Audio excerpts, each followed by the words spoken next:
IT, they are the best in the world, ठीक है।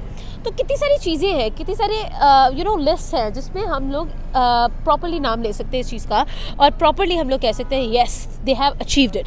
और फिर अगर देखा जाए तो they are the biggest market in the world, and if they are the biggest market in the world definitely people will be attracted. भाई उन्होंने कोई भी प्रोडक्ट लॉन्च करना है, India is the first choice they have, ठीक है। India is the first option that would come in to their mind, ठीक है। क्यों? अब देखिए उनकी लेबर बिल्कुल ठीक है, उनका सेंटिमेंट्स वो लोग काम करते हैं, पता नहीं पाकिस्तान के साथ ऐसा क्यों नहीं है, बट स्टिल अगर हम लोग सऊदी अरेबिया की बात करें, हम लोग UAE की बात करें, कुवैत की बात करें, बहरीन की बात करें, तो ओवरऑल हमें एक सिमेट्री नज़र आती है PM मोदी की तरफ से कि वो अच्छे ताल्लुकात की तरफ ही गए हैं। पता नहीं हम लोगों के साथ इस तरह से क्यों नहीं है, हालांकि अगर देखा जाए तो पाकिस्तान के साथ भी इस तरह से होना चाहिए। बात करेंगे PM of India Narendra Modi, जो कि जिस मुल्क में भी जाते हैं उनको किसी न किसी पुरस्कार से नवाजा जाता है। रिसेंटली अगर देखा जाए तो कुवैत में भी उन्होंने अपना एक लोहा मनवाया है, वहाँ पर जाकर कह लें कि उसको विजिट किया है, एंड वहाँ पर उनको मुबारकुल कबीर के अवार्ड से नवाजा गया है, उनको उसका पुरस्कार दिया गया है। एंड सेकेंडली अगर देखा जाए तो शेख मिशेल अहमद ने इतने खूबसूरत तरीके से उनका इस्तकबाल किया है, एंड कह लें कि बायलैटरल ताल्लुकात की शुरुआत यहाँ से होते हुए दिखाई दे रही है। 43 ईयर्स के बाद नरेंद्र मोदी ने कुवैत को विजिट किया है, एंड वहाँ की pharmaceutical industries, IT and security पर तवज्जो देने की बात की जा रही है। आमना क्या कहना चाहते हो कि नरेंद्र मोदी जहाँ पर भी जाते हैं एक नया मेमोरेंडम लेकर जाते हैं, एक नया इनिशिएटिव लेकर जाते हैं? Sidra, do you remember around 2.5 year back Kuwait ने इंडिया को तिरंगा में लिपटी हुई एक 100 बसेस गिफ्ट की थी ऑन देयर इंडिपेंडेंस डे, ठीक है। तो आप खुद देखें कि कितनी ज़्यादा जो है वो इनके बायलैटरल ताल्लुकात तो पहले से ही बहुत ग्रेट है, बहुत बेहतर है, बट डेफिनेटली विजिट्स जो है वो उस चीज़ को और ज़्यादा जो है वो वार्म कर देते हैं, स्ट्रॉन्ग कर देते हैं। तो डेफिनेट बात है कि भाई when it comes to the international relations, international policy and bilateral relations with the other countries, PM Modi is the number 1 leader हम देखते हैं, जिसको कि वो भाई वो हर बंदे के साथ, हर कंट्री के साथ, हर स्टेट के साथ, irrespective of their religion, irrespective of their sentiments वो लोग काम करते हैं। पता नहीं पाकिस्तान के साथ ऐसा क्यों नहीं है, बट स्टिल अगर हम लोग सऊदी अरेबिया की बात करें, हम लोग UAE की बात करें, कुवैत की बात करें, बहरीन की बात करें, तो ओवरऑल हमें एक सिमेट्री नज़र आती है PM मोदी की तरफ से कि वो अच्छे ताल्लुकात की तरफ ही गए हैं। पता नहीं हम लोगों के साथ इस तरह से क्यों नहीं है, हालांकि अगर देखा जाए तो पाकिस्तान के साथ भी इस तरह से होना चाहिए, बट अगेन जो लोगों के माइंड में सवाल आता है कि भाई वो प्रो हिंदू है, वो एंटी मुस्लिम है, तो फिर यहाँ पर एंटी मुस्लिम कहा गया। एग्जैक्टली ऐसा ही है। आप खुद सोचिए कि अगर वो सऊदी अरेबिया के साथ अच्छे ताल्लुकात कायम कर रहे हैं, UAE के साथ कर रहे हैं, कुवैत के साथ कर रहे हैं, बहरीन के साथ कर रहे हैं, ओमान के साथ कर रहे हैं, मस्कत के साथ कर रहे हैं, तो फिर हम लोग कहते हैं कि भाई वो एंटी मुस्लिम है। तो एंटी मुस्लिम में क्या ये लोग मुसलमान नहीं है? मुसलमान तो हैं क्या? सिर्फ पाकिस्तान ने टैग लगाया है मुसलमान का।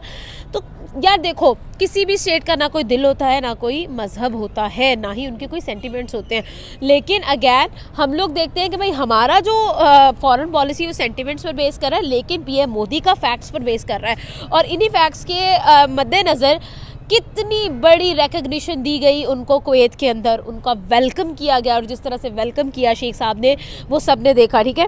और उसके बाद आप खुद देखें कि मतलब कितनी ज़्यादा इंटरनेशनली खबर बनी है। इस साल 2024 के अंदर कितने ज़्यादा ऐसे जो अवार्ड्स हैं नरेंद्र मोदी कलेक्ट कर चुके हैं, उनके ऑनर में दिए जा चुके हैं। नाइजीरिया में उनको अवार्ड मिला है, फिर उसके बाद गुआना में वो गए थे, वहाँ पर उनको कड़ी सर्व की गई, ब्राज़ील में एग्जैक्टली ब्राज़ील में गए, वहाँ पर भी। तो मतलब यार पॉइंट यहाँ पर एग्जैक्टली यही है कि देखो रिकग्नाइज किया जा रहा है भाई आपकी एफर्ट्स को, आपको एज ए लीडर माना जा रहा है, दुनिया आपको मानती है, और आपका लोहा जो है वो मनवा लिया है आपने। तो ये एक बहुत बड़ी मेरे ख्याल में अचीवमेंट है। अचीव तो उन्होंने खैर बहुत किया है, बहुत लंबी लिस्ट है, लेकिन वापस आते हैं कुवैत के मामले पे। तो कुवैत की डेफिनेटली जो ये विजिट है, number 1 it would bring business to India. Number 2, it would be a great message to the international world कि भाई इंडिया जो है वो बहुत ज़्यादा, भारत जो है वो बहुत ज़्यादा फार्मास्यूटिकल्स एंड आईटी के अंदर तो इंडिया वैसे ही रूल करता हुआ दिखाई दे रहा है। बिल्कुल ऐसा ही है। अगर हम लोग मेडिकल की बात करें, आपको पता है इंडिया को फार्मेसी ऑफ द वर्ल्ड कहा जाता है, because 90% of the pharmacy and the pharmaceutical products are from India. चाहे आप उसकी रॉ की बात कर लें या फिर आप उसका जो है फिनिश्ड प्रोडक्ट की बात कर लें, इंडिया एक्सपोर्टर है, ठीक है। फिर उसके बाद अगर आईटी की बात करें तो आईटी के अंदर मुझे नहीं लगता कि मुझे अल्फाज बोलने की ज़रूरत है, इंडिया की तारीफ़ करने की ज़रूरत है। अगर हम आईटी की बात करें, आईटी हब बन चुका है India and everybody knows that, right. तो this is something which India has achieved so far, and with the leadership of PM Modi, they have been the IT for the world, IT hub for the world, they have been the pharmaceutical industry for the world, and they have been the economy उनकी इतनी ज़्यादा strong हो चुकी है, they have been the 4th largest economy in the world.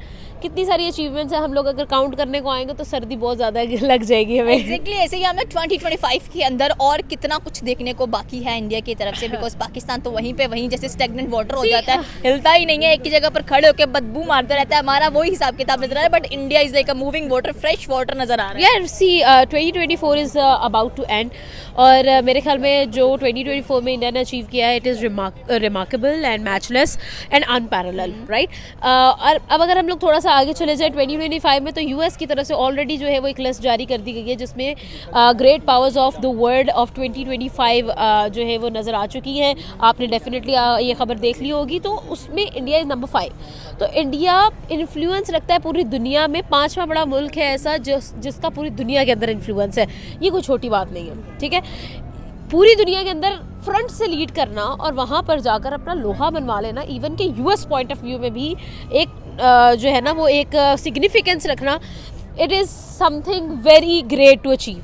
आमना सब लोगों की नज़रें इस वक्त कह लें कि इंडिया की तरफ एंड आफ्टर 43 ईयर्स इंडिया दोबारा कुवैत में गया है एंड अपने बायलैटरल जो ताल्लुकात हैं उनको मजीद मजबूत बनाते हुए दिखाई दे रहे हैं। सेकेंडली अगर देखा जाए तो एलन मस्क इन इंडिया, मतलब यार क्या चल क्या रहा है यहाँ पर कि हर किसी की पहली प्रायोरिटी हो रही है, कोई प्रायोरिटाइज कर रहा है इंडिया को और कह रहा है कि भाई अगर मेरी पहली चॉइस है तो इंडिया ही है। यार देखो, वाई नॉट इंडिया, सही है। आप देखिए कि लेट्स से आपको मैं अगेन वापस आ जाते हैं उस चीज़ पे, IT they are self-sufficient, they are exporters, they are medical, they are exporters, education, they IT, they are the best in the world, ठीक है। तो कितनी सारी चीज़ें हैं, कितनी सारे लिस्ट हैं जिसमें हम लोग प्रॉपरली नाम ले सकते हैं इस चीज़ का, और प्रॉपरली हम लोग कह सकते हैं yes they have achieved it. और फिर अगर देखा जाए तो they are the biggest market in the world, and if they are the biggest market in the world, definitely people will be attracted. भाई उन्होंने कोई भी प्रोडक्ट लॉन्च करना है, India is the first choice they have, ठीक है। India is the first option that would come in to their mind, ठीक है। क्यों? अब देखिए उनकी लेबर, बिल्कुल ठीक है, उनका कंटेंट, उनकी एक्सेप्टेंस, उनकी मार्केट वैल्यू और उनकी rate privileges, everything goes with the fact कि भाई एक्सपोर्टर्स आए, इन्वेस्टर्स आए, आकर इंडिया में इन्वेस्ट करें, वहाँ पर आकर इंडस्ट्रीज गए। That is the reason even China is following for India, even China has shown a tilt for India.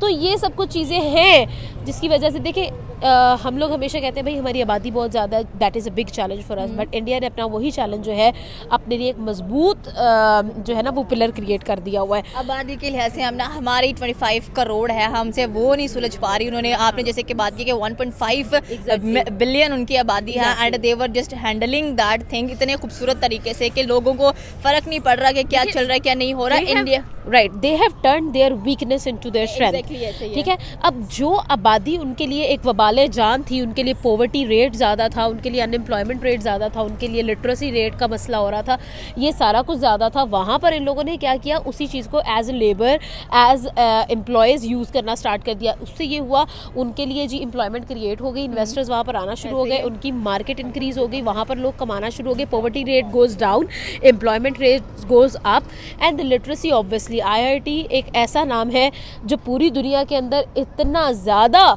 माना जाता है, जिसका लोहा माना हुआ है लोगों ने कि भाई IIT इज़ समथिंग अमेजिंग, ठीक है। तो इवन के आप देखें कि बड़े बड़े जो कंट्रीज़ हैं दे वांट कि IIT के कैंपसेस जो हैं वो वहाँ पर ओपन किए जाएं, हमारी कंट्रीज़ के अंदर ओपन किए जाएं। इवन दुबई के अंदर एक IIT का कैंपस है भी, बिल्कुल। अपना लास्ट क्वेश्चन, क्या लगता है कि और कितनी कंट्रीज के दौरे बाकी रह गए और कितना करना चाहती हैं? कुछ ज्ञान थोड़ा सा हमारे कह लेंगे पीएम को भी दें कि भाई आप भी जाए, कुछ लेकर आए वहाँ से।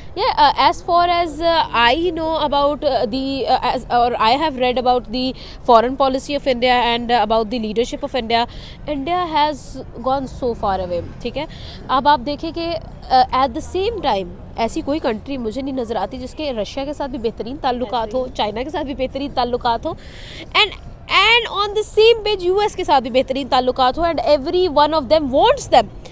आप खुद सोचिए कि कितना माइंडफुली प्ले किया है इन लोगों ने, कितना माइंडफुली गेम खेला है इन लोगों ने, और कितना कंप्लीट एक फॉरेन पॉलिसी हमें इसके अंदर नज़र आती है। ठीक है, तो आप इसी एक चीज़ से ये अंदाज़ा लगा लें कि जिस तरह से उन लोगों ने माइंड सेट किया हुआ है ना अपना, जिस तरह से उन्होंने माइंड गेम खेली हुई है, एक दिन आएगा कि आपको, हम अभी तो हम कहते हैं ना कि there is no such thing as super power, but आपको एक दिन आएगा कि आपको नज़र आएगा कि एशिया, मैं सिर्फ इंडिया की बात नहीं करूँगी, इंडिया प्लस चाइना, ठीक है, ये दो ऐसी कंट्रीज़ हैं दैट जो कैपेबल है कि वो लीड कर सकती है from the front as number 1। Okay, ये थी पाकिस्तानी अवाम की राय कि अगर देखा जाए तो डेफिनेटली सी बात है कुवैत के ताल्लुकात भारत के साथ और ज़्यादा मजबूत होंगे आफ्टर 43 ईयर्स, एंड जितने भी प्रोजेक्ट्स कहने के वहाँ पर करने की बात की गई है, specially pharmaceuticals, IT and security की, तो होप्स हो कि वो प्रोजेक्ट्स एंड तक हमें होते हुए दिखाई देंगे। आपकी क्या राय है नीचे के कमेंट सेक्शन में बता सकते हैं। हमारे चैनल को सब्सक्राइब करना बिल्कुल मत भूलिएगा। तो मिलता है अगली वीडियो में। अल्लाह हाफिज़।